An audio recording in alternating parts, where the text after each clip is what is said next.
Nga pala, yung ate ko. Hmm. Dito muna pala siya tutuloy. Oh, gusto mo naman papatulugin yun. Kita mo wala tayong kwarto. Siyempre, ate ko yun, di ko rin naman matiis. Paano yan? Sino mag-a-adjust? Pwede naman natin siya dyan patulugin sa sopa. Bisita natin yun, nakakahiya naman dun. Tsaka babae yun, Hazel. Hazel! Parang walang tao di. Hazel? Hazel! Hoy, bakla ka! Kanina pa akong tawag sa'yo. Ito na pala. Malamang. Baka naman. Ang sarap naman ito. Kain ka, ate. Asawa mo? Mm-mm. Mukhang masarap din, ha? Ate naman. Palabiro pala yung ate mo. Ito to naman kasi. Tingnan mo naman, oh. Hindi naman. By the way, Han, si ate nga pala. Nice to meet you. Ay, Noy. lambot ng kamay. Kain ka. Ay, Ate, kumain ka muna. sweet naman yung asawa mo. Ano ba yan? Ay, Ay, Lagyan kutsara, mo ako. sorry. lagyan mo Hindi, ko. ate, ako na lang maglalagay sa'yo. Ay, hindi gusto ko siya. Ano ba? Hindi, sige, ako na lang. Kung ano. Ano yan? Saan ka galing yan? Ba't ka nanginginig? Ano ba? Ako lang to. Masyado naman to. Hindi. Pasmado lang siguro. Ay. Tsaka, naiiya kasi ako pag may bisita eh. Si Hazel kasi hindi sinabing darating ka. Benong, Gusto mo ba ako na? Ako na. Oh, pwede naman. Sige. Sabi ko siya na. Subuan mo na lang ako. Gusto ako eh. Galing mo sa biyahe. Palabiro nga yung ate Subuan mo. mo na ako. Ano ba? Tayo-tayo lang to dito. Subuan mo na ako. Han. Ano ba?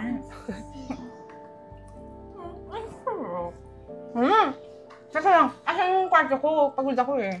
By the way, ate, pwede bang dyan ka muna sa supermarket? Ay, hindi. Gusto ko, yung higaan ko, magiging komportable ako. At saka, kahit magkapatid tayo, dapat bisita pa rin yung trato mo sa akin. Asan na yung kwarto niyo?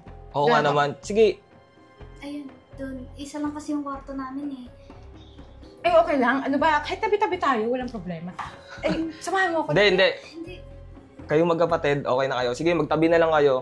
Ako na lang dito. So. Ay, gusto ko Okay. samahan mo ako dun sa kwarto. Saan ba? Ate! Ano ba? Tara na! Ay.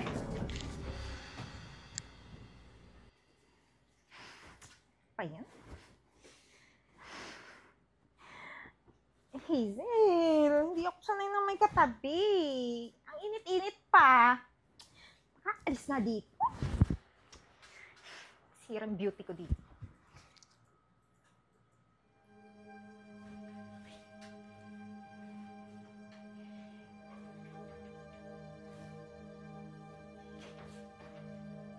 Perfect timing.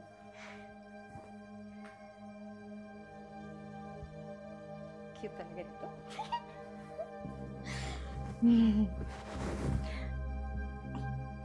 Hindi ako sanay na walang kaya.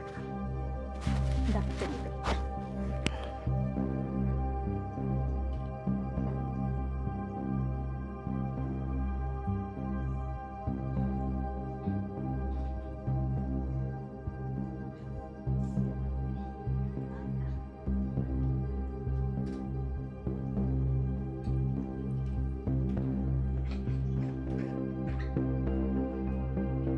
Uy!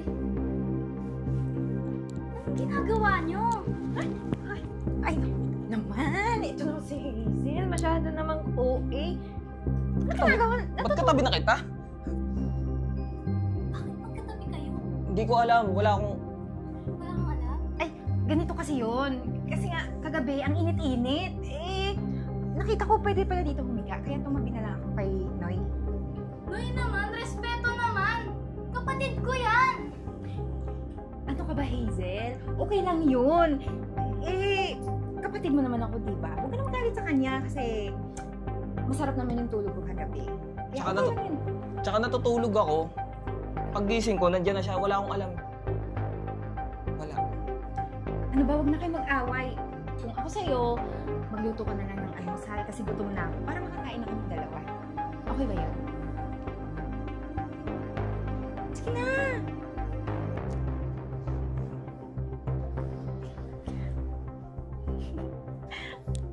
Alam mo ba, Noy? Kagabi, init na init ako. Pero yung tumabi ako sa'yo, mas lalo ako nag-init. Den, pwede ba? Tigilan mo na kami mag-asawa kasi asawa ko na yung kapatid mo. Baka masira yung relasyon namin dahil sa'yo eh. Pasensya ka na ha.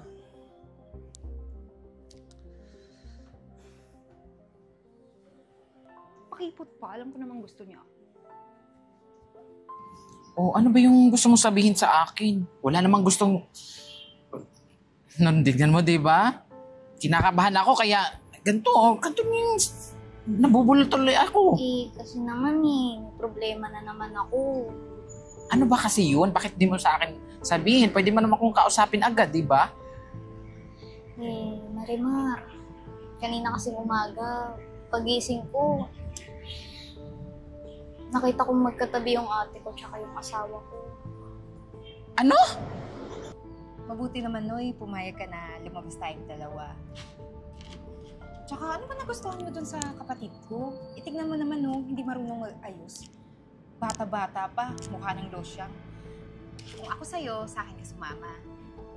Lahat ng mga pwede natin puntahan, pupuntahan natin. Lalo na sa mga malalamig na lugar. Gusto mo ba yun? Nakakatawa naman yon. Yung asawa mo. Tumabi. Dun sa ate mo?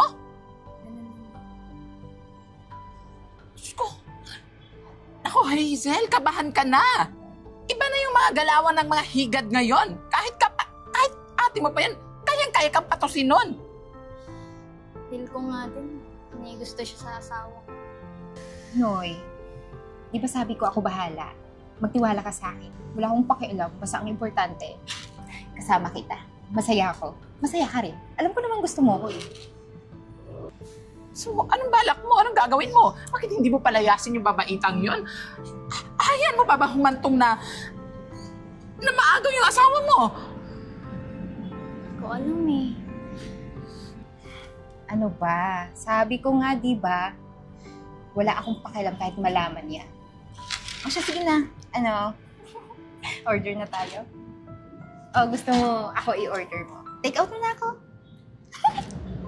Alam mo, para lumamig man niyang masyado yung ulo mo. Pati yung ulo ko kasi na-stress ako sa mga sinasabi mo.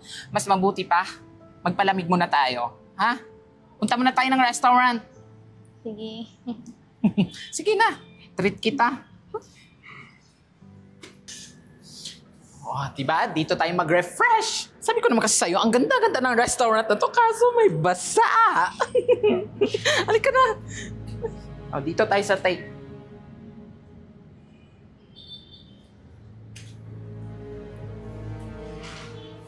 Sis? Di ba asawa mo to? So, ibig sabihin, ito yung kabit ng asawa mo. Diesel, magpapaliwanag na. Nakamali ko, hindi mo naiintindihan. Excuse me. Talagang hindi mo maiintindihan kung bakit ako pinili ng asawa mo. Eh di naman hamak, di ba?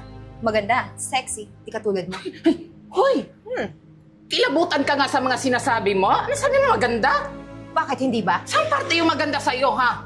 Alam mo, kayo talaga mga kabit na mga higad. Kayo talaga itong mga salot sa lipunan, eh. Alam mo yung dapat sa inyo, kinakalbo, eh. Wow, nagsalita din ng mukhang kabayo. Excuse me, sino ka ba dito? Ha? Sino ako?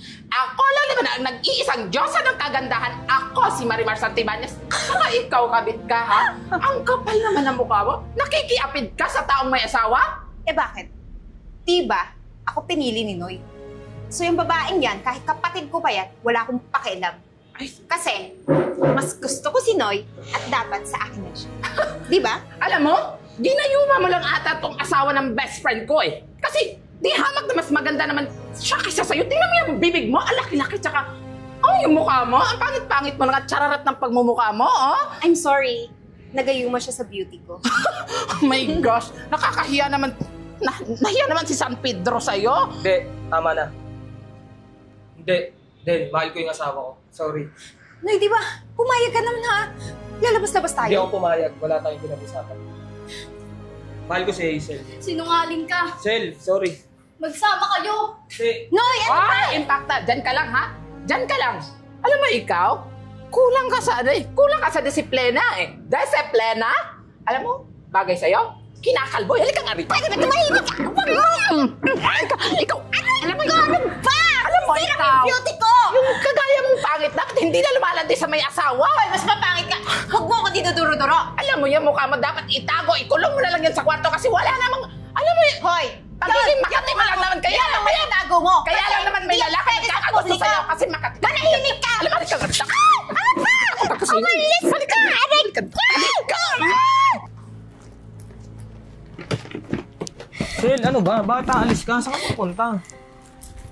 Huwag mo akong pigilan. Huwag mo akong pigilan. Saan ka pupunta? Huwag ka umalis. Ikaw yung mahal ko. Kita-kita ng dalawa kong mata. Pero hindi mo narinig yung pinag-usapan namin. Hindi mo alam, hindi ako pumayag. Ikaw yung mahal ko.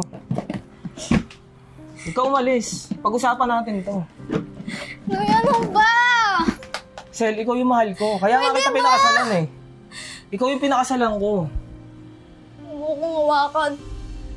Hindi ako pumayag. Dirin-diri ako sa ginawa niyong dalawa. Buong buhay ko, ikaw lang ang minahal ko. Yung mga pangarap ko. Hindi ko natupad dahil sa'yo. Kasi mas pinili kita. Tapos ganito lang yung gagawin mo. Sel, nagkakamali ka. Hindi mo naiintindihan. Oo, nag-usap kami. Pinuntahan niya ako, pero kung alam mo lang, hindi ako pumayag. Ikaw yung mahal ko. Huwag ka umalis. Please lang. Noy! Noy! Hayaan mo na siya! Huwag mo akong hawakan. Kung gusto niya umalis, hayaan mo! Tayo na lang magsama! Noy, ano ba? Ibigay mo na yung maleta sa kanya para makaalis na yan! Hindi. Ano? Eden, mahal ko yung asawa ko. Wait lang. Mahal mo? Sigurado ka? Eh, ba't pumayag kang makipag-date sa akin? Hindi ako pumayag. O sige, ganito na lang. Pumili ka. Sinong pipiliin mo sa amin dalawa? Ako? O yung losa mong asawa? Talagang pinagsasalita mo pa ng masama yung asawa ko. Umalis ka na. Sige na. Sa susunod na pagsalita mo pa ng masama si Hazel, ako na yung makakalaban mo. Sige na. Teka lang, Noy. Umalis ka na. Sige na. Huwag mo hintayin saktan pa kita. Sige na. Sel, ito ka nga muna. Maupo nga muna tayo. Gusto ko lang sabihin sa'yo na mali yung mga inaakala mo. Ikaw yung pinakasalan ko. Nangako ako sa Diyos na mamahalin kita. At hindi ko babaliin yun. Mahal kita, Sel. Hindi kita pagpapalit kahit kanino. Sana maniwala ka sa akin.